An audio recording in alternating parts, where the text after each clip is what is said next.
Good day, everyone. I am Salik Junisa, and in this presentation, I will be discussing about ethics in taxation and governance, together with my co-member Ansari Najira. So, when we say ethics in taxation and governance, it is about doing what is fair, honest, and responsible when it comes in collecting taxes, managing taxes, as well as leading a society. So, in short, it is about accountability, fairness, and trust from the both sides of the government on how they collect taxes and use taxes, also from the side of the citizens on how they pay taxes fairly. So let's proceed to the nature of taxation. So taxation is a means by which government collects funds from citizens to support public services. Taxation is a legal and moral duty of citizens. A tax is an enforced proportional contribution from persons and property to support the government. So taxation is how the government collects money from people to pay for things we all need, such as schools, hospitals, roads, and public safety. It is not just a law we follow, but it's also the right thing to do as a citizens of a nation. So a tax is a required payment that's based on what people earn or own. So kumbaga, even you are poor or rich, you are required to pay tax for a common good. So everyone gives a fair share to help the country run properly. So this is based on fairness and justice, meaning no one should be paying too much or too little compared to others. So ethics ensure that tax systems are fair and benefit everyone. So ethics in taxation means the system should be fair and honest. When people see that their taxes are used properly for the good of everyone, they are more willing to pay. That way, society becomes stronger and more united. So let's proceed to the taxation and the concept of justice as fairness. Justice is defined as giving what is due. According to Kant, humans have dignity and rights deserving for treatment. So, justice means giving each person what they truly deserve. According to Kant, Immanuel Kant, a philosopher, he said that all people have value and rights. For example, we have the ability to reason, we have the ability to make our own decision, and also we have the freedom to education, so that they should always be treated fairly and respect fairly. So the saying of or the notion of what is just is right has legal and philosophical implications. So justice, it means that justice and fairness is deeply connected. For example, legal implications now. It is not just a law that should be obeyed, but it is also a just or equitable or fair that na kailangan natin sundin. For philosophical implications naman, it is kumbaga, true rightness is based on moral truth and fairness, not just based on the authority na kailangan din natin. Parang what is just is right, the notion of what is just is right. It reminds us that fairness is both a legal and a moral standard. So the concept of justice as fairness is a principle that any reasonable and unbiased minds accept it. In taxation, for example, in taxation, justice means everyone contributes based on their ability, and the government uses that money to help all citizens. So this idea called a justice as fairness, the concept of justice as fairness, and it's something most fair-minded people can agree with. So just taxation means equitable contribution and distributed of resources for all citizens. When taxes are fair, people feel more willing to pay because they know the system benefits everyone equally. Kumbaga, people will be eager to pay taxes honestly, fairly, kung makikita nila na the taxes that collected by the government is used properly and used for the benefits of everyone equally. So let's proceed to the purpose of taxation.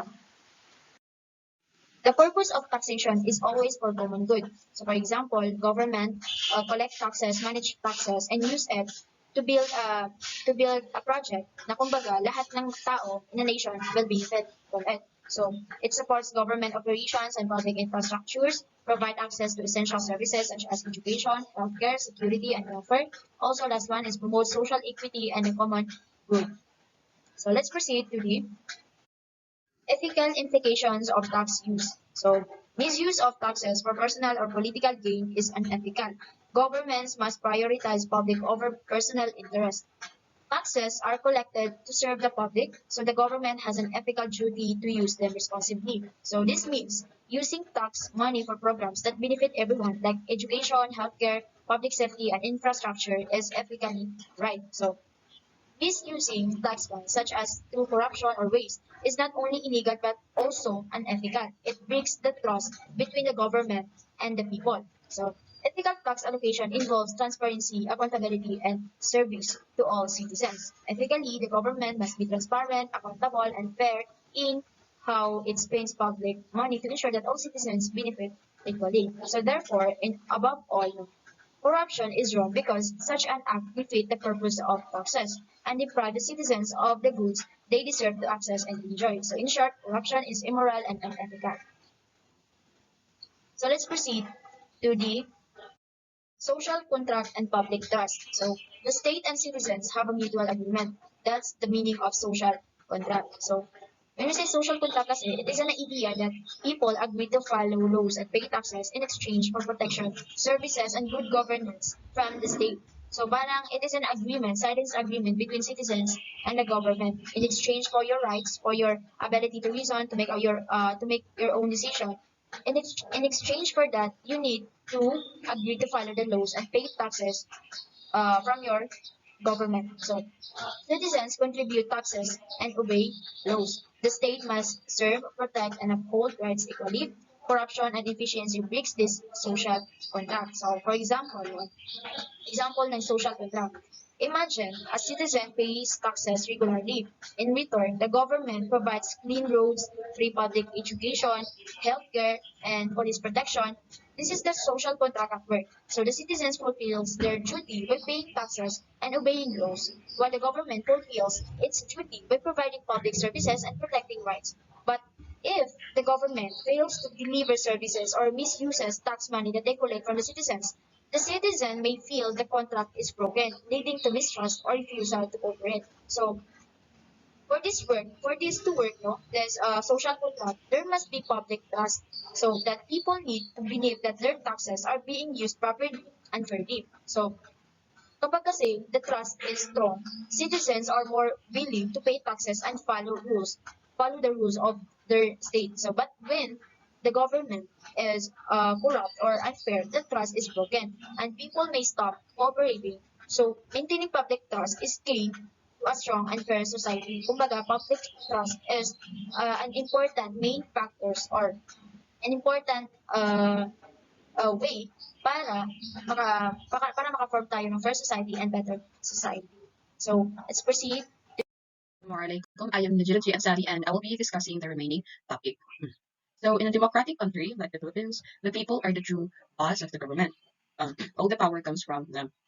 So, the rule of government worker from barangay official up to senators, like the teacher, police officers, and other public employees, are expected to act as a servant of the people. If a regular citizen have responsibility like obeying laws, paying tax, and voting, government worker have an even bigger responsibility because they must lead by example to show honesty and work with dedication. Because their actions affect the whole country. To make sure that the government workers behave properly, the law conducted Republic Act number 6713, also known as the Code of Conduct and Ethical Standards for Public Officials and Employees. This law sets clear moral rules of public servant. It is based not just on law but also on ethical principles like fairness, justice, duty, honesty, and love for the nation. So let's take a moment to understand the moral ideas behind this law. So in natural law theory, the purpose of the government is to serve the people because the government officials must do what is good for human life and dignity. In utilitarianism, actions must benefit the most people. Public officials must choose what make life better for the majority. In Kantian ethics, a person should do their duty not for the reward or fear of a punishment, but because it is the right thing to do. In virtue ethics, living good habits and values like showing honesty, respect, and compassion builds a moral character in leaders and action alike. So the part of the law explain how good public servant should act. And number one is the commitment to public interest. This means that put people's needs first before personal wants. For example, don't use government money for personal mga trips or project. And also number two is the professionalism. Uh, it means that be skilled, dedicated, and serious about your job. It means that you know what you are doing. For example, you need to come to work on time and don't use your job to give favors. And the third, number three, is the justness and sincerity. You should show that you are being fair, kind, and respectful to everyone, especially the poor. For don't give special treatment to family or friends because you have in a position in your in position, and don't give special treatment unless you are legally allowed. And political neutrality. It means that you serve all the people equally, no matter their political party, and don't treat someone better just because they are support a certain politician. And responsiveness to the public. Be helpful. You need to be polite and quick to respond to public needs. Answers for people's question clearly and don't make them wait unnecessarily. And lastly is this the nationalism and patriotism. And nationalism and patriotism, you should be proud of being Filipino and support Filipino products and technology. Because nowadays, people now using don't use local made because they support other country. And to help that, you need to use locally made goods in government project when possible. And commitment to democracy. The second to the last is commitment to democracy. You need to support freedom, follow the constitution, and obey civilian leadership. Be loyal to your country, not to your boss or anything or the political party. And lastly is this is the most lastly is the simple living. Live within your means. Don't show off or live a flashy lifestyle. Like for example, don't use luxury cars or houses if your salary doesn't support it.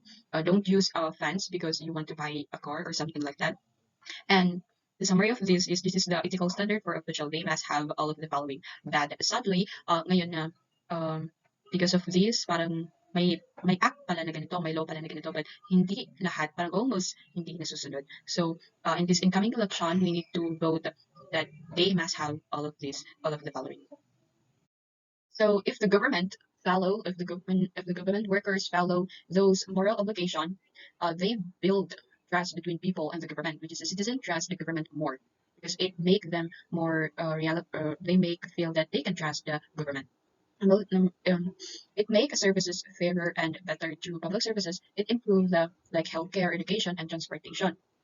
It can make fair and better equal for all, and also it help the country become stronger, cleaner, and more peaceful. If all they help create a clean, honest, and strong society. If the government follow those moral obligation, we can have a better community. But when official ignores those values and it become corrupt and selfish, everyone suffers, especially the poor.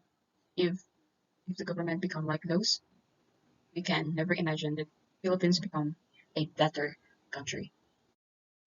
Final reflection. Taxation is not just a legal matter, it is a moral one. Both government and citizen have their own role to play, and ethical taxation and government lead to a better society. So the government service it's not a privilege, it is a responsibility. So the public officials must live by high moral standard because their choices affect millions of lives. So through that law, through that Republic Act number 6713, the laws remains as that public office is a public trust, and those who hold it must act with honor, fairness, and love for the Filipino people. And I think that's all. Thank you.